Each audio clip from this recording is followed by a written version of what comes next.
Yo, drummers. So I recently put out a video titled I Learned Tom Sawyer by Rush without a drum set or drumsticks. So if you haven't seen that video yet, go check that out. Now in that video, I talk about how I've been teaching drums for a little bit now, and I get the same question a lot from beginner drummers, and that is, how do you practice without a drum set?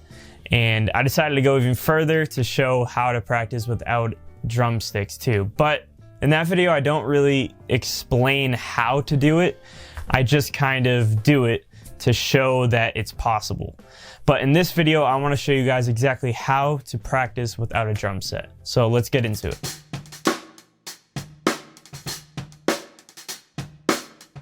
All right, so I'm gonna go over like 5 examples or 5 steps to doing this. And they're not necessarily like you have to follow this in that order. It's just like 5 different ways that you can utilize practicing without a drum set and even without drumsticks. All right, so number 1 is going to be visualization. And there's a few ways that you can visualize the kit and actually practice that way. So firstly, try to visualize yourself sitting behind a kit. Whether you have a kit and you just don't have access to it, or maybe you don't have a kit, then look up like drum set setups and try to visualize yourself. All right, so now that you have your kit visualized, you can air drum. And air drumming is exactly what it sounds like, literally drumming in the air.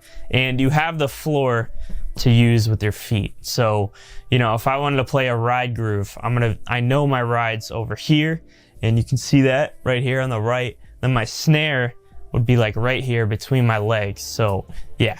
All right, so the second way that you can visualize the kit or the drum set and practice that way is hand drumming. And what I mean by that is, if you watch my past video, it's basically using your body and your hands, but you can also use surfaces. So if you want to go to a table and use your hands, this will give you a better feel for like actually hitting something rather than hitting the air, which there's no force against you. When you're using your hands, now you're actually hitting a hard surface. Now you have something where your hands are stopping. You're getting a little bit of like rebound and force against it. So that's a good thing. All right, so I like to use my chest and my left leg for hand drumming. You can use really any surfaces, but at least this gives you somewhat of a similar feel to the drums. Like your left hand on your left leg would be your left hand on the snare, and then like this would be your chest, right hand would be like your hi-hat or like whatever cymbal. It also kind of mimics the bass drum because you have like bassy tones on your chest. And then your right leg you would just use as the kick drum. So you would just kick the floor, really, that's it. Honestly, it does work and it kind of gets fun. You know, you can even practice rudiments. Paradiddles. It really does work. So try that if you don't have a kit. All right, so the last way that you can visualize a kit or visualize yourself drumming is literally just visualizing. So not actually physically doing anything, but literally thinking and visualizing yourself playing a kit and playing different patterns, visualizing patterns, rudiments. Even, you know, if you got to close your eyes and think about like a paradiddle, right, left, right, right, left, right, left, left. Okay, so moving on to step 2 of practicing without a drum set. And notice I didn't say and without drumsticks, because number 2 is going to be the most practical probably way to do this, and that is to get yourself a drum pad and drumsticks. This is the most cost-effective way to practice the drums in the most effective way, in my opinion. You can get like a drum pad for anywhere from like 15 to, I mean, you can get expensive ones, but there's not really any point in that, especially starting out. Just find yourself a decent pad for like 20, 30 bucks, and then get yourself a pair of drumsticks. And now you can actually focus on grip. And this is where you can really learn how to play the drums. You focus on grip and technique, hand technique. And now remember, you still have your feet, so you can still visualize and play on the pad. It doesn't just have to be practicing rudiments, patterns, grooves, which you can all do on the pad, which is great. You can use the side of the pad and the middle of the pad to kind of get like a ride and snare type thing. and practice some grooves, and guess what? You can add in your feet. This is bringing that visualization to the next level. You're kind of now mixing visualization with actually playing. And that, I think, is a great way to practice. And that's one way I practice a lot. Visualizing in music is like painting without a paintbrush. And that's why step 2 is important, because in step 2, you actually get that paintbrush. So getting those drumsticks and a drum pad gives you now the ability to paint, or, you know, create and feel and drum and actually like get a feel for it. So, you know, grip and technique, hand technique is some of the most important stuff on the drum kit. And now you have that ability. And that's why I think this step is probably the most important without a kit. All right, step 3 to learning the drums without a drum kit or drumsticks would be to listen to music. There are 2 steps to listening to music, okay? There's passively listening to music, which is helpful. And that's probably what most people do the most. And that passively listening would be listening to music and making it kind of like the background. Like you're doing something and music is just on. You're at the gym, you're working out, you need music to just get that pump going, you know? Then maybe you're cooking, you're driving, you're hanging out with friends, and music is on. Passively listening is helpful because subconsciously, like if I put on Tom Sawyer 100 times during the day and I wasn't fully listening to it, part of me is hearing that and internalizing it and getting used to it and kind of memorizing some of it. And that will help when it comes to learning the stuff, because then like if you're gonna learn that song, you kind of already know like the certain like hits and the certain verses and choruses and where everything is. That can be very helpful. So that's passively listening. Step 2 of step 3 would be to actively listen to music. And actively listening is the exact opposite of passively listening. So it's listening and only listening and listening to specific things and hearing it, like truly hearing it, thinking about it. So say I'm listening to Tom Sawyer, for instance.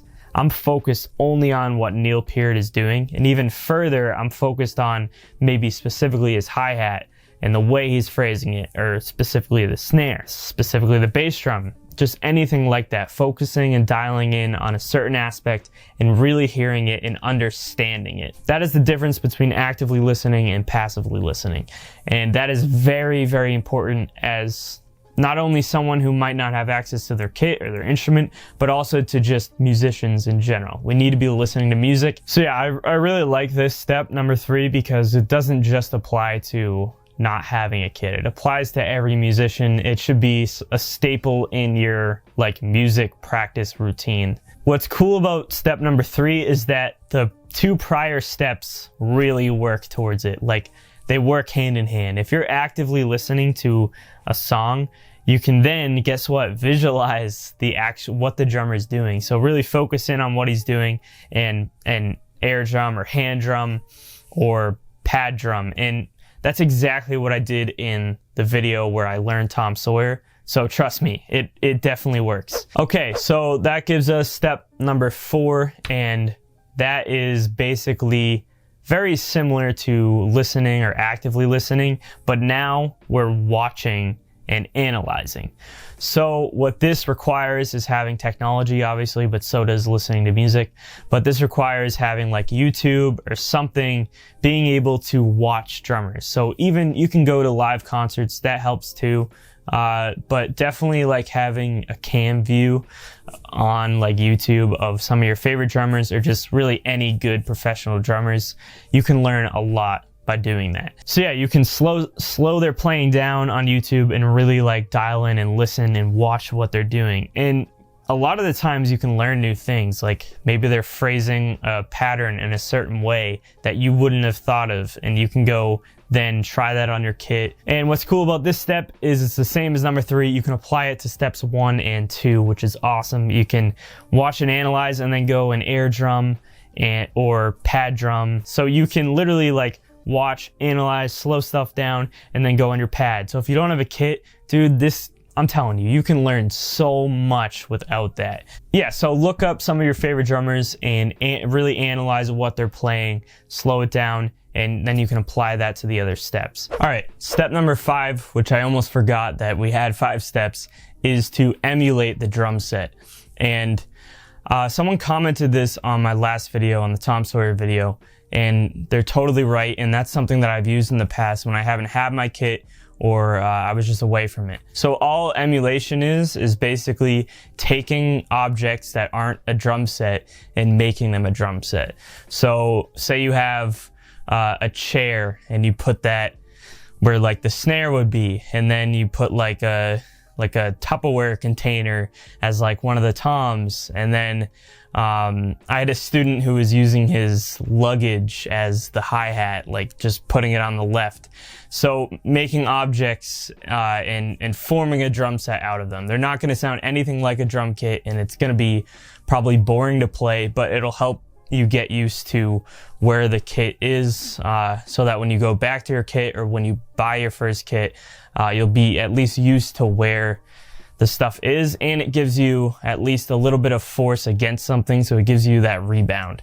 So yeah, emulation is definitely a cool step to do. I still probably would say that like using a pad as the snare, and then if you want to add stuff into emulate, and then the floor with your feet, those are going to be your best options, using that pad and other objects. So yeah, that is pretty much it. So if you guys enjoyed the video, then I hope you please leave a like, a comment, and subscribe to the channel, and also hit the bell notification next to the subscribe button so that you actually get notified about my videos, because YouTube does not tell you that, which is great for content creators, right? So yeah, that's going to be it, and I'll see you drummers later. Peace out.